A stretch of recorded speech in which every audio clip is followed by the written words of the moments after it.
We're going to change now to air, and we're going to change to Professor Radgen from University of Stuttgart. He's professor for energy efficiency and director at the Institute of Energy Economics and Rational Energy Use at the University of Stuttgart. I will have to ask him if there is a synonym for that long title. He's the author of the book Compressed Air System in the European Union, and he's also organizer of the EMODS conference 2021 in Stuttgart, Germany. So I'm looking forward to hear about his minimum energy performance standards for air compressors and compressed air systems.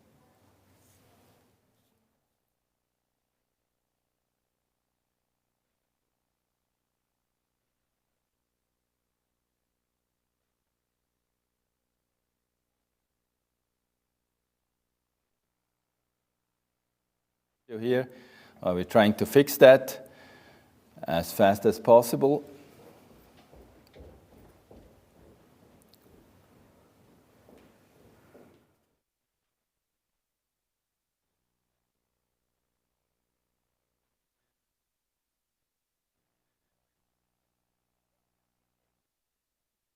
Come up with good solutions. Hello. Now it's good. I welcome you to my presentation on minimum energy performance standards for air compressors and compressed air systems. My name is Peter Radgen and I'm professor at University of Stuttgart. When we're trying to compare air compressors and the efficiency of air compressors, we first need to define the scope for the comparison. So we always need a clear definition of the system boundaries. For energy-related products, the overall efficiency of the system drives the energy consumption and the related CO2 emissions. The especially high efficiency of a system component can typically not compensate, however, for the poor efficiency of other system components. So if one single component in the system has a poor efficiency, it cannot be compensated, as the overall efficiency is a product of the efficiencies of the different system components. When we are comparing systems, it is clear that the larger the systems under consideration, the broader the variety of system configurations are getting. And therefore it's getting highly difficult to define a standard for comparison. And setting benchmarks becomes highly complex. Therefore efficiency standards for key components, however, such as air compressors, are important. But system aspects should never be overlooked. For compressed air systems, 4 different scopes can be investigated: the compressor package, the compressor station, and the compressed air system. On the next slide, you're seeing the system boundaries for the air compressor and the air compressor package. The typical system boundary for an air compressor goes around the main components: the main motor, the transmission and the compressor, the motor for the fan and the transmission for the fan, the frequency converter, the control system and the condensate train. Some air compressor packages have, however, a broader scope. They can include a dryer, an air receiver, or even a condensate treatment. If you're doing an energy balance, you always need to look at the energy and mass flows crossing the system boundary. So this is what is important. You need to know the flows across system boundaries. And for the air compressor package, it's typically the ambient air which is drawn into the system. It's electricity for driving the compressor, and we have some exhaust air, we have the compressed air, and we have the condensate which leaves the system boundary. But we need to go even a way further. The compressed air system boundary is much broader. We are not focusing alone on the compressed air station, but we have to take into consideration also the air distribution and the end-use devices which are consuming the air, which can be a cylinder or a driver. So what is required and what is delivered? How can we analyze the efficiency of air compressors? To analyze the performance of an air compressor, the data provided by manufacturers in the sales brochures do not help at all. Typically, what is specified in the brochures is the mechanical power of the motor for the compressor drive and the maximum free air delivery at maximum outlet pressure. This is not enough.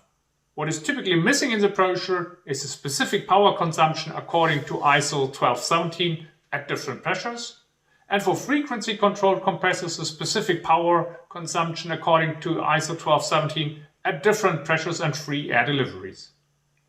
Manufacturers typically have the full data sheets at hand, but unfortunately they are highly reluctant to hand them over, and you cannot find them on the websites of the manufacturers. In the US, data sheets of the same manufacturers, therefore called KGI data sheets, are published. But in Europe, you cannot use them directly, as they are based on 60 Hz operation of the compressors. And therefore you have a different rotational speed and therefore different efficiencies than in Europe, even if it might be the same machine. So what is the benchmark for air compression? Well, for sure, from a thermodynamic perspective, the most energy efficient compression is isothermal compression. You see the energy consumption for an isothermal compression on the left-hand side. A little bit worse is the isentropic compression, so an adiabatic reversible compression. The energy consumption for this type of compression is even higher than for the isothermal compression.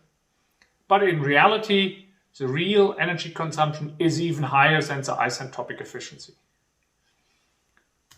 So let us have a look on the isentropic efficiency and the specific performance of an air compressor.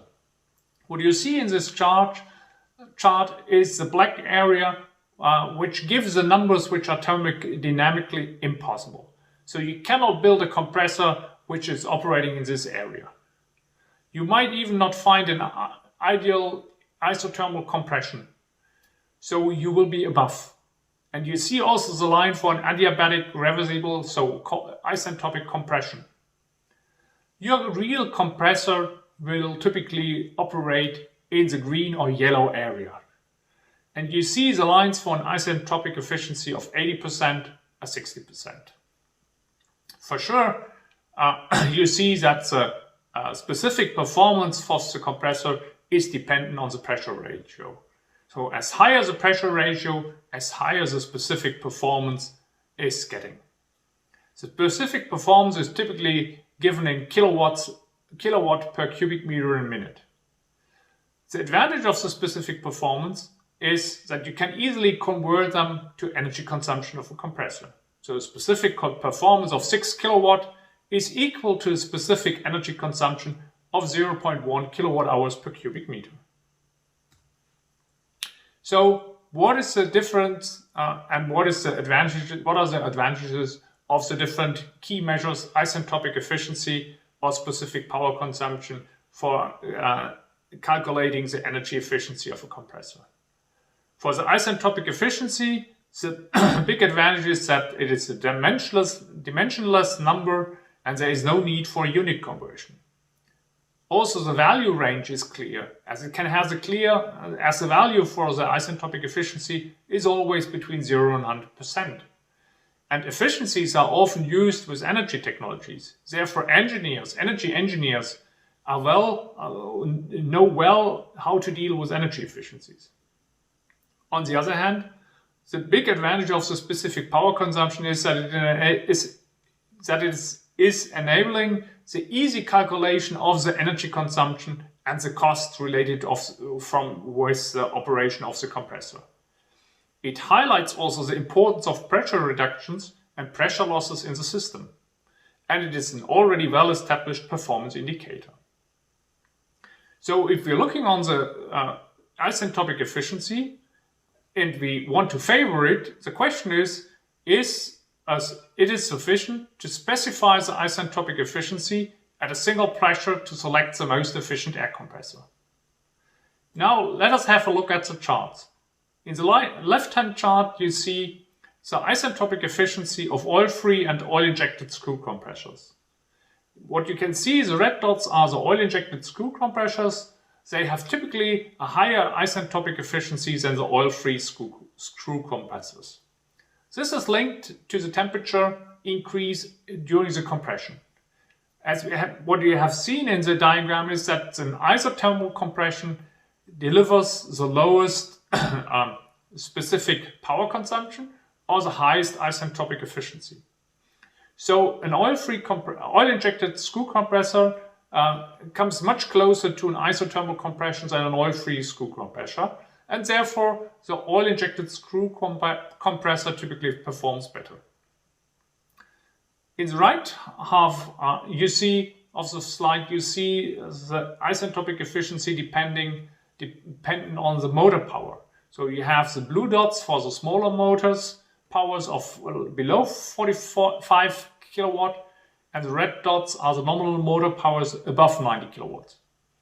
And what you can see is that the selection of the air compressor with the highest isentropic efficiency does not guarantee highest isentropic efficiency at the real operating point in the use case. If we compare the isentropic efficiency only by the compressor size, what you can see in the left-hand chart, you see that with increasing power, the isentropic efficiency of the compressor gets typically better. The isentropic efficiency of an air compressor is dependent on the compressor size, and as large as the compressor, the lower the specific losses. When we're looking on different manufacturers and we are comparing the isentropic efficiencies of the products of different manufacturers, we see there is a difference between the different sizes of the compressors. Some manufacturers have better products at lower power sizes. Some manufacturers have overall better efficiencies in their products. So it's important that you select the right product from the manufacturers. It's not always the case that one manufacturer has overall the better efficiencies. Sometimes the product from another manufacturer is better. So it's important that when you're looking on the energy efficiency and the isentropic efficiency, you should look on the efficiency of the product of the different manufacturers.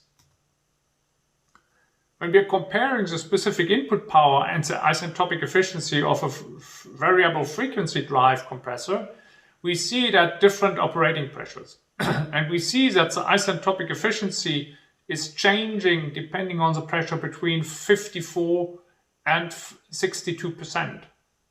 This looks like a rather small difference in energy efficiency, but if you look on the specific input power, you see that between 6 and 14 bars, the specific energy consumption and the specific input power is about doubling from 6 to 12 kilowatt per cubic meter a minute. And this means that the energy consumption of the compressor is doubling, which is a significant increase in energy consumption, which you won't get as information so easy when you see that the isentropic efficiency is changing only by 8%. So let me come to the conclusions. The labeling of air compressors is widely discussed in the context of the Energy-Related Products Directive. But neither any labeling requirements nor minimum energy efficiency standard had been implemented yet. This has different reasons why it was not implemented, but it would be an important aspect. Especially the labeling requirements and publishing the full data sheets of compressors would be an important aspect to enable customers to judge on the energy efficiency of the products on the market. In the past, the specific performance was used to compare air compressors. For the end users, specific performance is a much more useful metric compared to isentropic performance, as it can be directly used for the calculation of the energy consumption without any detailed thermodynamic knowledge. However, for sure, a single value of the specific power does not help at all, as you operate typically a compressor not on the maximum outlet pressure. So you need a table showing the specific energy consumption or the specific power consumption for different outlet pressures to judge on the efficiency in the operating point you're going to operate. Manufacturers should therefore be required to publish the full data sheets with all relevant energy performance data of their products. However, we should not forget system aspect, and this is often highlighted by compressor manufacturers. For sure, it doesn't play a significant role if the energy efficiency of the compressor is 5% higher if you have a leakage share of 30%. For sure, you need to improve your overall system, and the compressor is part of it. But it's very, very easy to improve your compressed air system when you're buying a new compressor by selecting the most efficient system on the market. Larger compressors typically having higher isentropic efficiencies, but they will perform worse compared to a smaller compressor if they cannot be utilized at full power. Therefore, when you're selecting a compressor, take care that you're selecting the right compressor size for your system. Compressed air users should make their purchase decisions based on compressor performance at real operating conditions, and manufacturers should be obliged to provide this data. Thank you. Professor Radgen, and so let's see if we can get a direct link and discuss some questions here. Welcome, Professor Radgen. So my first question was, what is the synonym for your institute? So I saw it's IER, actually, Institute of Energy. Yeah. Well, the synonym is Institute for Energy, Economics and Rational Use of Energy. So we are dealing with energy economy and looking on the overall energy systems. That's very good. And I have actually a question on that one, because as it was just actually... Hello, good morning to everybody. Sorry, do you hear me, or? Yeah, well, the synonym stands for Institute for Energy Economics and Rational Energy Use. So we are dealing with energy systems and also with the detailed aspects of rational energy use. So I think it came clearly out that the energy efficiency is one of the key points also in hydraulic systems. And in your the last slide, you recommended that the user of yeah, it's a little bit delayed, but I hear you. Yeah. Oh, that's quite a lot of delay, actually. Okay, so let's try again. On the last slide, you mentioned that the user should actually make a purchase decision based on compressor performance at real operating conditions. I imagine that this could be probably quite difficult if they don't have tools available to look at it, especially as you mentioned, the data sheets are not as good as that. Do you provide from your institute any guidelines or tools that the user can evaluate the most cost-efficient compressors? Well, you cannot do it on a data sheet alone. So for sure, the first thing is you need to know the energy performance of the machines, which the manufacturers typically do not provide. So you have to ask them to get some. And then if you have the data, you can do the calculations. Typically, you should measure the energy consumption. It's very easy electrical measurements if you're measuring only on the electrical side. So typically you should measure at least for a week, looking on the pressure, and then you need to do an analysis. For sure, it will cost you some time, but it will save you a lot of energy. So we always recommend to first make an analysis of the existing plan and then doing the right selection of the machines. And in principle, all the air compressor manufacturers have the tools at hand that can do this kind of analysis. However, what we have seen is that they do the measurements, but the interpretation of the measurements it's quite difficult sometimes. And the outcome is very often just replace the old machine with the same type of the new one, which is wrongly leading to you buying a machine. I think it's a similar experiences impact energy made when analyzing motor-driven systems, that very often motor systems were over-dimensioned. And therefore you can, by changing the motor, you can improve the efficiency as new motors are more efficient. But if you are analyzing the system, you can downgrade the motor. The savings are much higher than if you're looking only on the simple one-to-one exchange. And we can do such analysis at our institute, but for sure you need always to have a look at the site. So therefore you should not have an analysis at distance, I would say. Yeah. you mentioned at the beginning that there's an interest in energy efficiency, but there's no regulation coming up actually defining energy efficiency classes. And I'm coming from electrical motor side, so it's very clear that we have defined energy efficiency classes. So I'm assuming it's because the boundary of the systems are not as clearly defined as with electrical machines, where you have input-output clearly defined. And the other thing is, what I would be interested is, do you have an estimation, if you would introduce energy efficiency classes, how much energy saving we are looking at actually in a European global context? That's a big question actually. But. Yeah, well, you can define the system boundaries. That's clear. It's a little bit more difficult than for the electric motor, but it might be similar for an air conditioning system, which has additional components. And you can compare typically the compressor packages according to ISO 1217. And they were discussing on the minimum energy performance standards in Europe. Yesterday, we heard from the Commission that they are doing the impact assessment currently on the air compressors. So I would expect something is coming forward. I was following a little bit the stakeholder meetings on the air compressors, and there was a reluctance, as everybody believed that the savings will be small. I feel, well, even if they might be small and the overall savings in the compressed air systems, the compressor savings might be a smaller part of it. It's still something like 3 to 8% in my feeling, what you can save in an improved compressor design.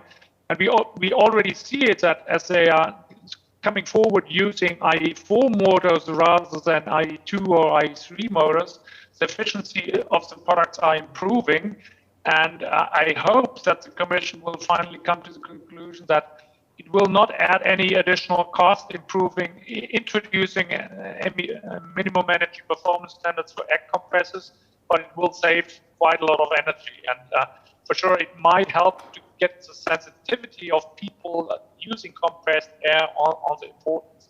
And therefore, I would feel it's more important to make it obligatory to publish the data sheets, the full data sheets with the energy efficiencies might bring a better effect than just introducing maps.